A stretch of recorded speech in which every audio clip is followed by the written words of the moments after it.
사랑하고 축복합니다. 우리 앞뒤 좌우 옆에 있는 분들과 인사하겠습니다. 하나님의 이름을 부르십시오.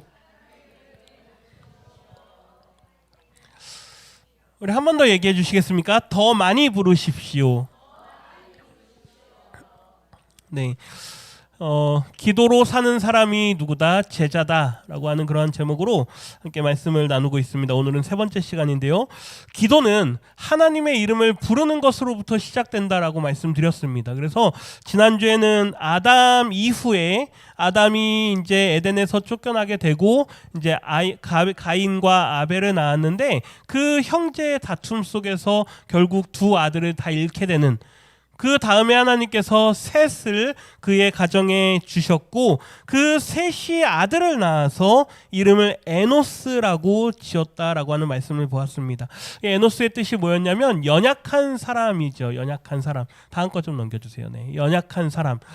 이 연약한 사람이라고 하는 이 의미가 갖고 있는 건 우리 인생은 죽을 수밖에 없는 인생이다. 아마 아벨의 죽음을 보면서, 그리고 또 인생이 죽음을 경험하는 하나님과의 단절을 경험하게 되면서 사람들의 마음속에 우리는 연약한 사람입니다라고 하는 그런 존재에 대한 그러한 연약함을 사람들이 인식하게 되지 않았나라고 하는 차원에서 이 말씀을 나눈 거죠. 그래서 그때부터 사람들이 비로소 누구의 이름을 불렀다? 여호와 하나님의 이름을 불렀다라고 하는 것입니다. 성경에 보면요, 창세기의 그 다음에 하나님의 이름을 부르는 사람들을 계속 보여줍니다. 지난주에 보셨지만 아브라함이 누구를 부릅니까? 하나님을 부르죠. 그리고 단을 쌓습니다. 그의 아들 이삭이 누구를 부릅니까? 하나님을 부릅니다. 그리고 단을 쌓습니다. 다윗도요, 때때로 하나님의 이름을 부르면서 그가 남긴 많은 시편에서 하나님의 이름을 부르고 하나님을 찬양할 것을 시로 남겼던 사람이 있죠. 하나님이 원하시는 건 뭐냐? 당신의 이름이 우리 모든 백성들을 통해서 불려지기를 원하신다라는 것입니다. 그래서 날마다 하나님의 이름을 부르십시오. 하나님을 찾으십시오. 하나님의 이름을 부르는 자에게 하나님께서 응답하시겠다라는 게 예레미야의 고백이었죠. 우리 29장 한번 볼까요? 예레미야서 29장 12절과 13절 같이 한번 읽어봅니다. 너희가 내게 부르짖으며 내게 와서 기도하면 내가 너희의 기도를 들을 것이요 너희가 온 마음으로 나를 구하면 나를 찾을 것이요 나를 만나리라. 아멘. 하나님의 이름을 부르는 자들, 하나님의 이름을 간구하며 하나님, 저는 깨지기 쉬운 인생입니다, 연약한 인생입니다 라는 것을 고백하며 하나님을 찾을 때 하나님은 들으시고 우리의 간구하는 것을 응답하신다라고 말씀한다는 이야기이죠. 그래서 잘 아시는 요엘서의 말씀처럼 누구든지 여호와의 이름을 부르는 자는 무엇을 얻는다? 구원을 얻게 될 것이다. 하나님의 이름을 부르시기를 부탁드립니다. 하나님의 이름을 부르지 않고 다른 사람의 이름을 부르거나 다른 어떤 무언가의 이름을 부를 때는 우리에게 구원이 이루어질 수 없다라고 하는 것이죠. 반드시 하나님은 남은 자 중에 나 여호와의 부름을 받을 자가 있다라고 말씀했습니다. 이 자리에 계신 우리 모든 성도님들은 하나님께 부름받은 사람들인 줄 믿습니다. 그 하나님께 부름받은 사람들은 이제 하나님의 이름을 부르며 살아가야 되는 것이죠. 참된 회개와 돌이킴을 통해서 하나님, 저는 연약한 인생입니다. 하나님, 나를 붙들어 주십시오. 그래서 다시 처음으로 돌아가서 기도의 시작은 무엇이다? 하나님의 이름을 부르는 것으로 시작한다. 하나님의 이름을 많이 부르시기를 부탁드립니다. 오늘은 이제 구약에 그렇게 마지막 선지자들을 보내시면서 하나님의 이름을 불러라, 하나님께 돌이키라 라고 말씀하셨는데 사람들이 하나님께 돌이키지 않습니다. 그렇게 시간이 흐르죠. 하나님께서 응답하지 않고 말씀하지 않는 그 침묵의 시간이 지나가 버립니다. 그리고 때가 참에 이제 예수님께서 메시아로 우리 가운데 오셨습니다. 이상한 거는요, 성경을 읽어보면, 복음서를 읽어보면 예수님의 많은 기록들이 있는데 예수님께서 다니실 때마다 항상 대립각을 세우는 사람들이 있습니다. 그게 누구냐면요, 바리새인들, 서기관들, 종교 지도자들, 제사장들입니다. 이상하지 않으십니까? 만일 예수님이 오늘날 이 땅에 오신다고 하면 저하고 맨날 싸운다는 겁니다. 예수님이 오셔가지고 목사님들 교회마다 찾아다니면서 목사님들하고 싸우고 장로님들하고 싸우고 우리 집사님들하고 싸운다는 이야기입니다. 이상하지 않으십니까? 아주 이상합니다. 당시 살았던 1세기에 살았던 유대인들은 예수님이라는 사람을 이해할 수가 없었습니다. 왜 그렇게 회당과 성전과 대립각을 세우는지, 왜 그랬을까요? 왜 예수님께서 이미 세워져 있는 이스라엘 백성들을 이제 당신들은 하나님의 자녀이니 내가 잘 이끌어서 하나님 나라로 데려가겠다 이렇게 데려가시면 좋은데 왜 예수님은 계속 대립하냐 이겁니다. 이 성전을 허물어버려라. 그렇죠? 이방인의 뜰에서 장사하는 너희여 너희가 강도의 소굴을 만들었다. 막 채찍질을 하십니다. 바리새인들에게요 화 있을진저, 그렇죠? 저주를 받을지어다. 독사의 자식들아. 예수님이 오셔가지고요 왜 그렇게 대립각을 세우냐 이거죠. 구약에 하나님의 마음이 너무나도 잘 드러나 있습니다. 제발 좀 나에게 뭐하라? 돌아와라. 나의 이름을 불러라. 나의 이름을 부르고 너희가 나의 앞에 와서 나는 연약합니다. 나는 부족합니다. 나는 깨지기 쉬운 인생입니다. 라고 고백하면 내가 너희를 받아주겠다라고 말씀하는데 예수님이 오셨을 그때까지도 이스라엘 백성들이 어떻게 하고 있다는 얘기죠? 대표적인 예가 사거리에 서서요 하늘을 우러러 바라보면서 나는 11조도 하고 나는 봉사도 하고 나는 할 것 다 합니다. 그리고 나는 저 죄인과 같이 살지 않습니다. 그렇게 교만한 모습으로 살아가던 게 당시 대표적인 모습으로 성경이 우리에게 보여주고 있죠. 근데 더 놀라운 건요 예수님께서 그렇게 다니시면서 너의 믿음이 크다. 너가 참 대단한 믿음을 가졌구나라고 칭찬하는 사람들이 있습니다. 오늘은 그 3명의 사람들을 함께 볼 텐데요. 첫 번째 예수님께서요. 가나안 여인을 만납니다.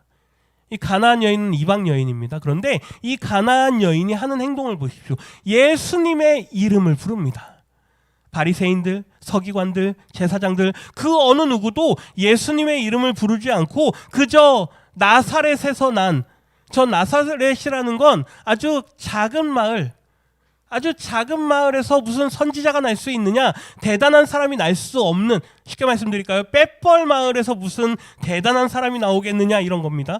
개천에서 용났네? 아니요, 개천보다도 더 작은 물입니다. 예. 저 나사렛 예수지 저 사람이 무슨 구원자냐, 이 지도자들이 그러고 있을 때 가나안 여인이요 예수의 이름을 부르는데 우리 마태복음 15장의 말씀을 한번 보십시오. 우리 21절과 22절 같이 읽겠습니다.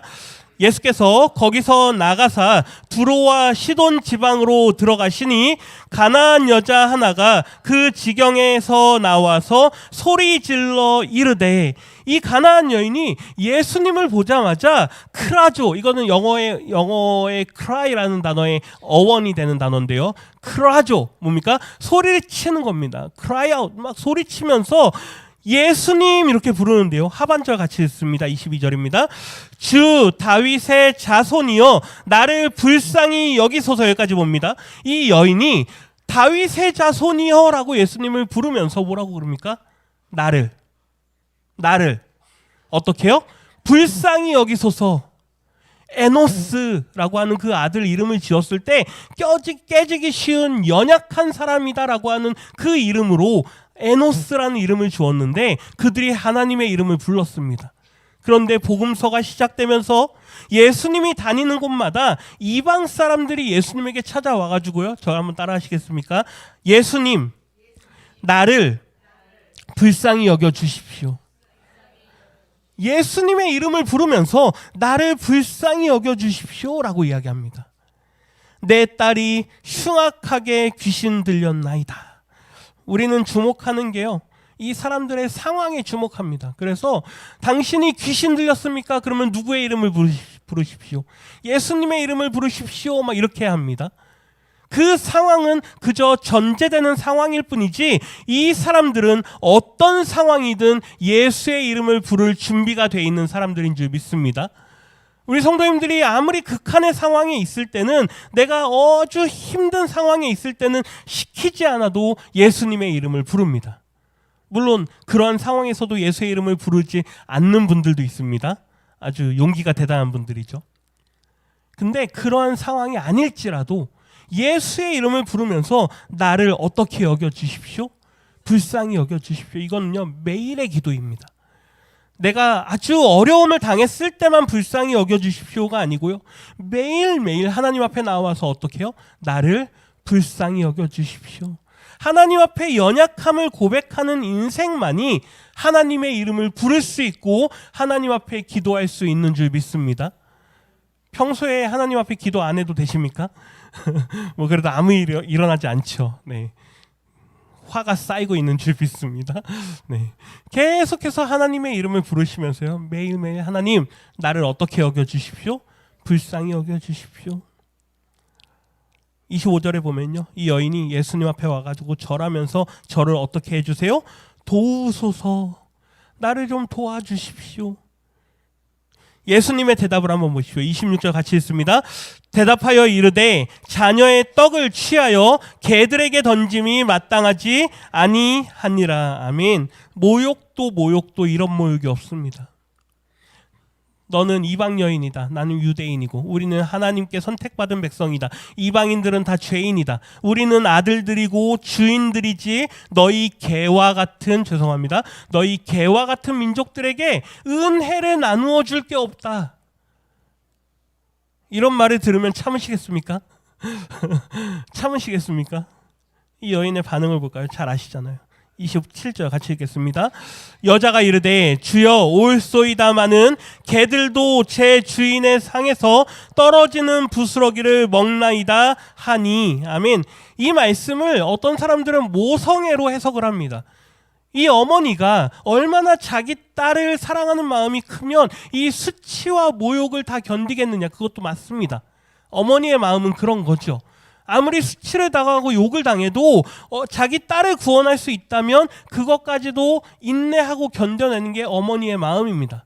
그런데요, 그걸 뛰어넘어서 성경이 단순히 어머니의 마음을 우리에게 말씀하는 거라면 그건 성경이 아닙니다.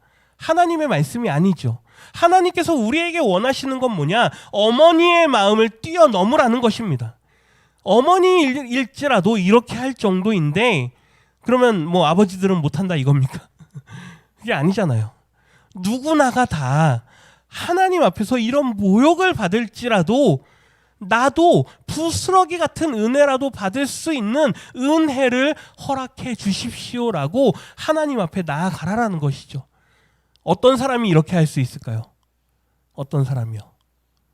나는 연약한 사람입니다. 나는 깨지기 쉬운 연약한 인생입니다라고 고백하는 사람만이 설령 예수님께 듣지 못할 이런 비도덕적이고 비인격적인 이런 모욕을 듣는다 할지라도 그 앞에 무릎 꿇고 하나님 앞에, 예수님 앞에 간구할 수 있는 줄 믿습니다. 예수님께서 뭐 얼마나 비도덕적인 사람이라서 이랬을까요? 아니요. 예수님의 말과 행동은 항상 의미가 있습니다. 이방인들이 이렇게 하는 모습을 누구에게 보여주고자 하는 걸까요? 유대인들에게 보여주고자 하는 겁니다. 너희들은 주인의 자녀들이 아니냐. 그런데 너희들은 나를 보면서 나와 함께 겸상을 하면서도 너희들은 은혜를 찾지 않는구나. 그런데 이 이방, 개처럼 취급당하는 너희들의 언어로 이방 민족은 개로 취급되는데 이 여인은 그러함에도 불구하고 나에게 와서 은혜를 간구한다. 이 믿음을 너희들이 볼 수 있겠니? 유대인들에게요, 이걸 보여주시는 거죠. 28절 같이 읽습니다. 이에 예수께서 대답하여 이르시되 여자여 내 믿음이 크도다, 내 소원대로 되리라 하시니 그때로부터 그의 딸이 나으니라. 아멘. 여자여 내 믿음이 어떻다? 크다. 메갈레 피스테스, 아주 크다. 이 메갈레, 메가톤 이런 말 들어보셨죠? 아주 큰 단위의 표현입니다. 내 믿음이 아주 크다. 유대인들은 믿음이 없다. 그런데 너희는 믿음을 가지고 있구나. 누구의 이름을 부릅니까? 예수의 이름을 부르기 때문에. 두 번째 볼까요? 나병 환자도요, 예수님의 이름을 부릅니다. 우리 누가복음 17장인데요. 11절 말씀 같이 읽습니다. 예수께서 예루살렘으로 가실 때에 사마리아와 갈릴리 사이로 지나가시다가 이방 지역으로 이게 통과해 가는 길인데요. 12절에 보면 한 마을에 들어가시니 나병 환자 몇 명이요? 10명이 예수님이 오신 걸 보게 됩니다. 그런데 나병 환자, 옛날에는 문둥병이라 그랬죠. 이 나병 환자들은 가까이 접촉하면 안 됩니다. 그리고 만일 가까이 지나가게 되면 얼굴을 가리고 나는 부정하다 그러면서 다녀야 됩니다. 그러면 이 사람은 뭐다, 나병 환자구나 라고 알아서 피하는 거죠. 가까이 오지도 못하고 보십시오. 어떻게 해요? 멀리 서서 예수님이 오는 걸 보지만 그분에게 가까이 가지도 못합니다.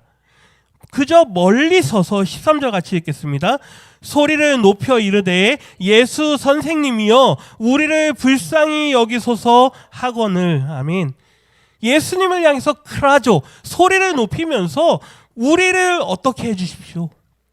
불쌍히 여겨주십시오. 아까 그 여인과 마찬가지로 예수님 앞에 나는 깨지기 쉬운 연약한 인생입니다.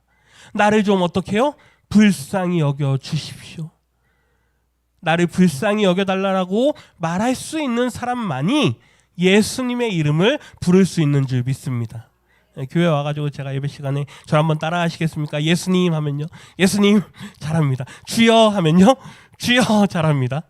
따라서 하는 거 말고요. 정말로 내가 매일의 삶 속에서 내가 예수의 이름을 부르며 하나님의 이름을 부르며 주님의 이름을 부르며 살아가느냐.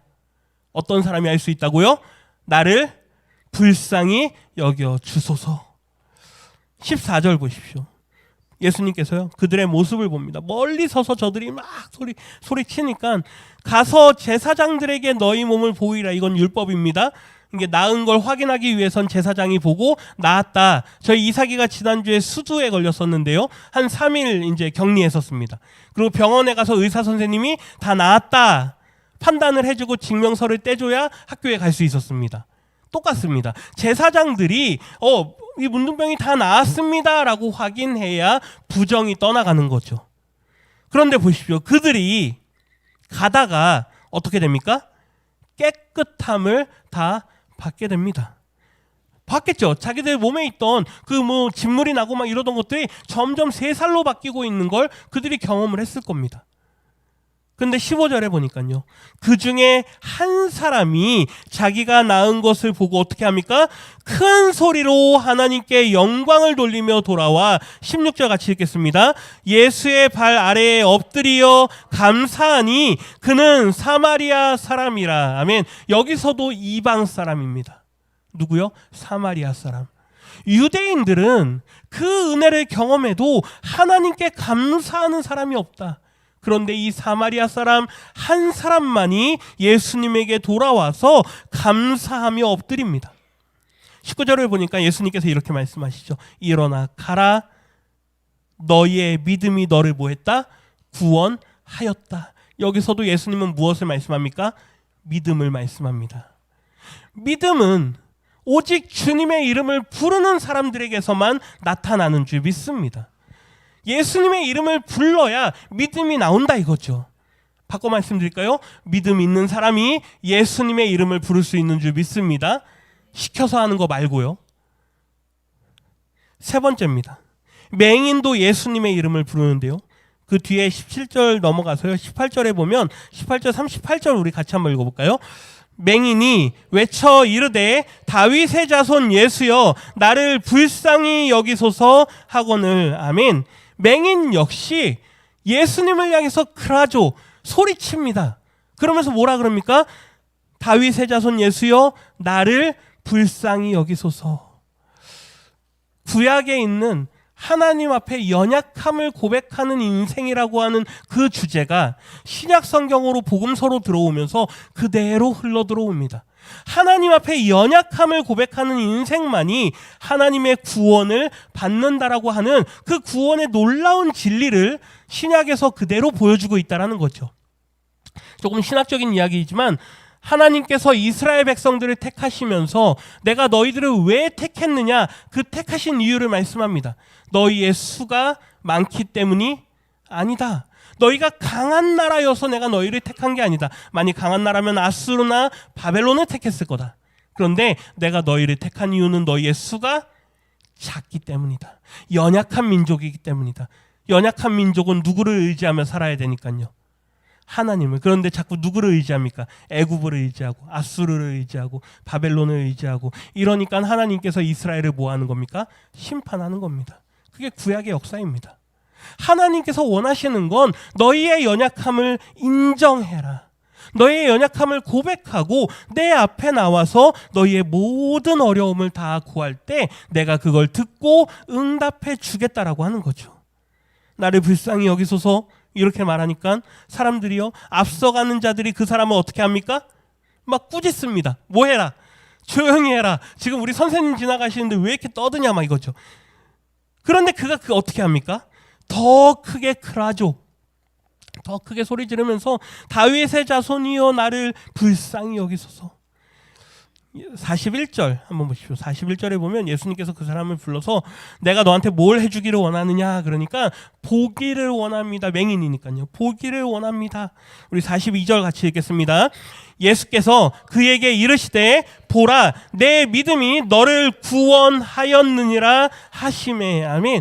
여기서도 예수님은 뭘 말씀하시냐면요, 너에게 믿음이 있구나. 뭘 보고 믿음을 말씀하셨을까요? 예수님의 이름을 부르는 걸 보시면서요.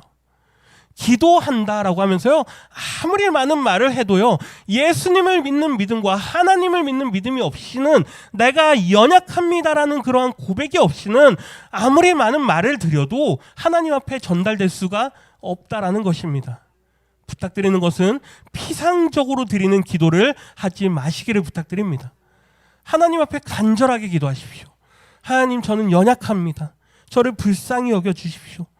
43절에 놀라운 모습이 나타나는데요, 우리 같이 읽겠습니다. 곧 보게 되어 하나님께 영광을 돌리며 예수를 따르니 백성이 다 이를 보고 하나님을 찬양하니라. 아멘. 제가 이 말씀에서 이 내용은 제가 몰랐었던 내용인데, 올해 말씀들을 쭉 정리하다 보니 이 누가복음 18장에도 이 맹인이 누구를 따르더라? 예수님을 따르더라. 아콜루테우, 우리가 연초에 했던 겁니다. 아콜루테우는 제자로 따른다라는 의미입니다. 이 맹인 역시 예수님 앞에 나의 연약함을 고백하고 누구를 따르는? 예수님을 따르는 뭐가 되었습니까? 제자가 된 줄 믿습니다. 그래서 올해 이번 달 말씀 제목이 제자, 뭐로 사는 사람이요? 기도로 사는 사람입니다. 기도하며 하나님의 이름을 부르는 사람은 제자로 살아가게 되는 줄 믿습니다. 외치는 사람, 불쌍히 여기소서. 그러할 때 예수님께서 우리의 믿음을 보십니다. 그 믿음을 보시고 우리에게 무엇을 베풀어 주십니까? 구원을 베풀어 주십니다. 넘겨주세요. 네. 다시 한 번 더요. 외치는 사람, 그리고요, 그 사람을 어떻게 해요? 불쌍히 여겨주소서라고 고백할 때 우리의 무엇을 보신다라고요? 믿음을 보십니다. 그리고 우리를 뭐 하신다? 구원하신다. 이거는 놀라운 신앙의 원리인 줄 믿습니다. 이 원리대로만 살아가시면 실패할 이유가 없습니다.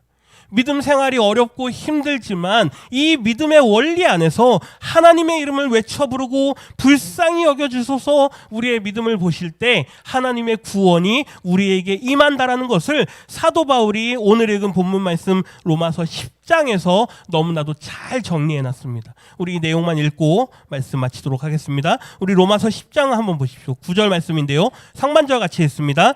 내가 만일 내 입으로 예수를 주로 시인하며 또 하나님께서 그를 죽은 자 가운데서 살리신 것을 내 마음에 믿으면, 아멘. 예수를 주로 뭐 하라고요? 시인하라고요. 그 말은 부르라는 이야기입니다. 주여, 주님, 예수님, 하나님. 그리고 그분을 부르시면서 내 마음 가운데 믿음을 가질 때, 하반절 같이 읽겠습니다. 구원을 받으리라. 아멘. 구원은 믿는 자에게 임하는 줄 믿습니다. 그런데 우리 자신의 연약함을 고백할 때 그 믿음이 우리에게 주어진다라는 거죠. 그래서 10절에 이렇게 말하죠. 많이 암송하시는 말씀이니까요. 사람이 마음으로 믿어 뭐에 이르고요? 의에 이르고 제자 의롭다함을 받는 사람, 의롭다함을 받게 된다는 이야기입니다. 그리고 입으로 시인하여서 외쳐 불러서 구원에 이르게 된다라는 거죠. 이건 원리입니다. 이 원리대로 살아가십시오. 실패하지 않는 인생이 될 줄 믿습니다. 우리 11절부터 13절까지 읽고 마치겠습니다. 성경에 이르되 누구든지 그를 믿는 자는 부끄러움을 당하지 아니하리라 하니 유대인이나 헬라인이나 차별이 없음이라. 한 분이신 주께서 모든 사람의 주가 되사 그를 부르는 모든 사람에게 부요하시도다. 누구든지 주의 이름을 부르는 자는 구원을 받으리라.